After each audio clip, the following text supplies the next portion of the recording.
বিশ্বের সবচেয়ে প্রভাবশালী মুসলিম দেশ সৌদি আরবে নিষিদ্ধ মদপান এবং এর বেচাকেনা। মদপানের বিরুদ্ধে দেশটিতে রয়েছে কঠোর আইন। মদ্য ব্যক্তিকে বেত্রাঘাত, কারাদণ্ড দেয়া এবং আর্থিক জরিমানার মতো বিধান রাখা হয়েছে। তবে এবার সেই সৌদি আরবেই প্রথমবারের মতো খুলতে যাচ্ছে মদের দোকান। বিশেষ এক প্রতিবেদনে বার্তা সংস্থা রয়টার্স জানিয়েছে, রাজধানী রিয়াদে ওই মদের দোকান খোলার পরিকল্পনা করছে সৌদি সরকার। তবে আসসালামু আলাইকুম দর্শক ভাই বোনেরা, আশা করি আপনারা সকলেই ভালো আছেন। আলহামদুলিল্লাহ, আমিও ভালো আছি আল্লাহর অশেষ রহমতে। আপনাদের মাঝে হাজির হয়ে গেলাম আজকে একটি ভিডিও নিয়ে। বিশেষ করে যে সৌদি আরব আমাদের হযরত মুহাম্মদ সাল্লাল্লাহু সাল্লাম জন্মগ্রহণ করছেন। উনি ইমাম। ওই জায়গায় হযরত আবু বকর সিদ্দিক, হযরত উমর, হযরত আলী তাদের জন্মভূমি। সেই জন্মভূমিতে আজ একটা নিউজ দেখলাম যমুনা টেলিভিশনের। সেখানে দেখলাম সৌদি আরব মদের দোকান খোলার অনুমতি দিয়ে দিছে। ঠিক আছে, সে জায়গায় যে জায়গায় আজকে মদ হালাল আসিল না, হারাম আসিল, সেই জায়গায় আজকে মদ হালাল বানিয়ে দিয়েছে। ঠিক আছে, সেই সৌদি আরব আমরা যাই হলো হজ করবার লাগি মক্কা মদিনায়। ঠিক আছে, সেই সৌদি আরবে আজকে সৌদি আরবের বাদশা মদের দোকান খুলনের লাগি অনুমতি দিয়ে দিছে। আপনাদেরকে সেই ভিডিওটা আপনাদেরকে দেখাইতেছি, আপনারা দেখেন, তারপরে আমি কিছু কথা বলার জন্য চেষ্টা করব। দেখেন তাহলে। বিশ্বের সবচেয়ে প্রভাবশালী মুসলিম দেশ সৌদি আরবে নিষিদ্ধ মদপান এবং এর বেচাকেনা। মদপানের বিরুদ্ধে দেশটিতে রয়েছে কঠোর আইন। মদ্য ব্যক্তিকে বেত্রাঘাত, কারাদণ্ড দেয়া এবং আর্থিক জরিমানার মতো বিধান রাখা হয়েছে। তবে এবার সেই সৌদি আরবেই প্রথমবারের মতো খুলতে যাচ্ছে মদের দোকান। বিশেষ এক প্রতিবেদনে বার্তা সংস্থা রয়টার্স জানিয়েছে, রাজধানী রিয়াদে ওই মদের দোকান খোলার পরিকল্পনা করছে সৌদি সরকার। তবে সেখান থেকে শুধুমাত্র অমুসলিম বিদেশি কূটনীতিকরা মদ কিনতে পারবেন। মূলত রাজধানীর কূটনৈতিক পাড়ায় খোলা হবে মদের দোকানটি। তবে মদ কেনার ক্ষেত্রে রয়েছে নানা শর্ত আর কড়াকড়ি। সেখানে মুসলিমদের যাওয়ার সুযোগ নেই। ওই দোকান থেকে মদ কিনতে হলে রেজিস্ট্রেশন করতে হবে একটি মোবাইল অ্যাপের মাধ্যমে। এরপর পররাষ্ট্র মন্ত্রণালয় থেকে আসবে বিশেষ কোড। সেটি দেখিয়ে প্রত্যেক মাসের নির্দিষ্ট পরিমাণ মদ কিনতে পারবেন রেজিস্ট্রেশনকারীরা। আগামী কয়েক সপ্তাহের মধ্যেই মদের দোকানটি খোলা হবে বলে জানিয়েছে রয়টার্স। মূলত পর্যটন এবং অন্যান্য খাতকে সমৃদ্ধ করতেই মদের দোকান খোলার মতো সিদ্ধান্ত নিয়েছে সৌদি সরকার। দেশটির ক্রাউন প্রিন্স মোহাম্মদ বিন সালমানের ভিশন 2030 প্রকল্পের অংশ এটি। মূলত সৌদির অর্থনীতিতে তেল বাণিজ্যের প্রভাব কমাতেই এই পরিকল্পনা। মীর মুশফিকা হাসান।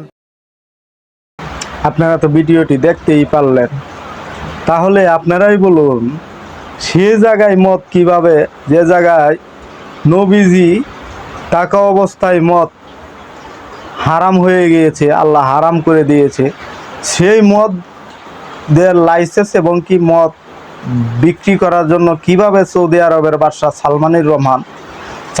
বাদশাহ সালমান উনি অনুমতি দেয়, সেই বিষয়টা আমার বোধগম্য না। যে জায়গায় হযরত মুহাম্মদ সাল্লাল্লাহু সাল্লাম জন্মগ্রহণ করছে, উনি অনুমতি দিছে, ওই জায়গায় বিদেশি কূটনীতিকরা মদ খেতে পারবেন, কিনতে পারবেন, তাছাড়া কেউ করতে পারবেন না। আচ্ছা, মদের যে হয়তো লাইসেন্স এবং কি মদের বারকোলার যখন অনুমতি দিচ্ছেন, আপনি কিভাবে ভাবলেন যে শুধু খালি বিদেশিরাই মদ পান করবে, আপনার দেশের মানুষে করবে না? আপনার দেশের মানুষে মদ পান করবে। আপনি যেটা অনুমতি দিচ্ছেন, এটার আমরা তীব্র নিন্দা এবং প্রতিবাদ জানাই। কারণ ওইখানে রাসূলের জন্মভূমি, আমাদের হযরত মুহাম্মদ সাল্লাল্লাহু সাল্লাম জন্মগ্রহণ করছে। যিনি জন্মগ্রহণ না করলে পৃথিবীর কোনো কুল কায়নাত সৃষ্টি আল্লাহ করতেন না। সেই জন্মভূমিতে আপনি এরকম মদের লাইসেন্স আপনি দিতে পারেন না। সব কিছু আপনার ইচ্ছায় হইতে পারে না। আমরা মুসলিম হিসাবে আমরা এটার তীব্র নিন্দা এবং প্রতিবাদ জানাই। আমি বিশেষ করে বলতে চাই আপনাদেরকে যে এই মদের লাইসেন্সটা প্রত্যাহার করেন। মদ কোনো ভালো জিনিস না, মদ আল্লাহ হারাম করে দিয়েছেন।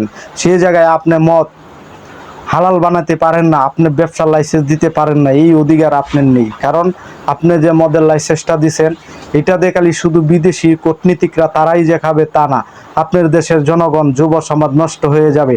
যে সৌদি আরব টাকা টিভি দেখার জন্য নিষিদ্ধ আছেন, সেই সৌদি আরব এখন সিনেমা হল চলে, যে সৌদি আরব মেয়ে ছেলে রাস্তা দিয়ে মেয়েরা চলা নিষেধ আছিল, সেই সৌদি আরব এখন মেয়েরা ডান্স ক্লাবে যায়, মদ পান করে। এসব দেখলে আমাদের খুব দুঃখ আসে। আপনাদের পাপের বার এখন আমাদের উপরে আয়া পড়তাছে, আমাদের মুসলিম বিশ্বের মধ্যে পড়তাছে। আপনারা হলেন এদেশের মরল, ঠিক আছে? আপনারা সমস্ত মুসলিমদের মরল। আপনারাই যদি নষ্ট হয়ে যান, আপনারাই যদি ব্যাপতে চলে যান, তাহলে আমাদের মতো যারা চুরু রাষ্ট্র আছে তাদেরকে কে কন্ট্রোল করবে? আমেরিকা কি কন্ট্রোল করবে? আমেরিকাটা কি আমরা খাই না আমরা পড়ি? আমেরিকা তো আমরা ধর্মের না। আপনি মুসলমান, ওই জায়গায় আমরা হযরত মুহাম্মদ সাল্লাল্লাহু আলাইহি সাল্লাম জন্মগ্রহণ করছে, ওই জায়গায় মক্কা মদিনা আছে, ওই জায়গায় আরাফার ময়দান আছে, ওই জায়গায় মসজিদে নববী আছে। আপনি চাইলেই আপনি সব কিছু করতে পারেন না। এই অনুমতি দেওয়ার জন্য আমরা তীব্র নিন্দা এবং প্রতিবাদ জানাই বাংলাদেশের পক্ষ থেকে। আমি বলবো, বিশেষ করে বলতে চাই, অবিলম্বে এই মদের বার, এই মদের দোকানের লাইসেন্স প্রত্যাহার করা হোক। কোনো মদ সৌদি আরব চলবে না, মদ খাওয়া নিষিদ্ধ। আপনি যখন মদের লাইসেন্স দিচ্ছেন, তখন আমার বাংলাদেশি যাইব একজন ভ্রমণকরণের লাগি, উনিও গিয়ে এই মদের মধ্যে আসক্ত হবে। আপনার দেশেতে মদ খাইয়ে এসে আমাদের দেশে মদ প্রাণ করবে, তাহলে আমাদের যুব সমাজ নষ্ট হয়ে যাবে। আমরা বলতে চাই, আপনি অবিলম্বে এই মদের লাইসেন্স প্রত্যাহার করেন। এই দেখেন, আপনার কারণে গজব নেমে আসবে। আপনি যে উদ্যোগটা নিতেছেন, এটা সম্পূর্ণ অবৈধ। আপনি যে টাকা খরচ করতেছেন অবৈধ পথে, ঠিক আছে? এই খেলার পিছে, এই সিনেমা হল দিয়ে, ডান্স ক্লাব দিয়ে মেয়েরা গাড়ি চালাইতে পারে, সেই অনুমতি দিয়ে আমি বলতে চাই, আপনি এইসব না করে, আপনি এখনও সময় আছে, আপনি ফিলিস্তিনি ভাই বোনের পাশে আপনারা দাঁড়ান। কারণ এটা আপনার কর্তব্য, এটা আপনার নৈতিক দায়িত্বের ভিতরে পড়ে। আপনি কি করেন? আপনি এখনও আমেরিকার সাথে কূটনীতিক সম্পর্ক রাখছেন, ইসরায়েলের লগে এখনও আপনার কূটনীতিক সম্পর্ক আছে। আমি অবিলম্বে বলতে চাই, আপনি সৌদির বাদশা, আপনি এই কূটনীতিক সম্পর্ক ইসরায়েলের উপরে প্রত্যাহার করেন, আপনার কূটনীতিক সম্পর্ক ছিন্ন করেন। আর জর্ডানকে কি বলবো, জর্ডানের যে বাদশা আছে আবদুল্লাহ, ওনাকে বলতে চাই যে আপনি ইসরায়েলের লগে যে কূটনীতিক সম্পর্ক রাখছেন, এটা ছিন্ন করেন। কারণ অবিলম্বে যুদ্ধ বন্ধ করার ব্যবস্থা করেন। মুসলিম হিসাবে ফিলিস্তিন আপনারা সকলেই স্বাধীন রাষ্ট্র ঘোষণা দেন। স্পেন এবং এই নরওয়ে, তারপর হইলো আপনার এই আইল্যান্ড, ওনারা ইউরোপিয়ান ইউনিয়নের কিছু দেশ ফিলিস্তিনিরা স্বাধীন রাষ্ট্র হিসাবে ঘোষণা দিতেছে। তার জন্য তাদেরকে আমরা ধন্যবাদ দেই, কৃতজ্ঞতা প্রকাশ করি। তারা শুনতাছি ফিলিস্তিনের মধ্যে কূটনীতিক সম্পর্ক স্থাপন করবে, দূতাবাস করবে, তাদেরকে আমি ধন্যবাদ জানাই। এটার লাগে ইসরায়েল ক্ষুব্ধ থাকলেও কিছু করার নাই। ইসরায়েল হলো দখলদার রাষ্ট্র, এদের কোনো রাষ্ট্র নাই। পরিশেষে বলতে চাই, সৌদি আরব যে কাজটা করছে, আপনারা যে প্রতিবেদনটা দেখলেন, আপনার মতামত আপনি কমেন্টের বক্সে জানাবেন। এই সৌদির বাদশা যে উদ্যোগটা নিছে, এটা কি বাস্তবায়ন করতেছে? এটা কিন্তু যুব সমাজের ক্ষতি, এটা মুসলমানের ক্ষতি। আপনারা মদ আর শৌরের মাংস, এটি হলো মুসলমানের ঈমান ধ্বংস করার জন্য যথেষ্ট। তাই মদ এবং কি কোনো নিশাদ্রব্য বাংলাদেশ এবং কোনো দেশের মুসলমান হিসাবে এবং মুসলমান এবং বিধর্মী যারাই তাও সকলকে বলে আপনারা এইসব ইউজ করবেন না। মাদক ভালো জিনিস না, মাদক হলো খারাপ। মাদক মুক্ত সকলেই মিলে সমাজ গঠন করুন, ঠিক আছে? যুব সমাজটি আবার আগামী দিনের ভবিষ্যৎ। তাই বলি, সৌদি আরব এখনও সময় আছে, এই মদের লাইসেন্স বন্ধ করো। সকলেই ভালো থাকবেন, সুস্থ থাকবেন। আর যদি বন্ধ না করো, তাহলে তোমাদের কারণে আমাদের উপরে আল্লাহর গজব নেমে আসতেছে, ঠিক আছে? আল্লাহর গজব থেকে বাঁচতে হলে এইসব মদ টদ, এইসব হারাম জিনিস হালাল করিও না, ঠিক আছে?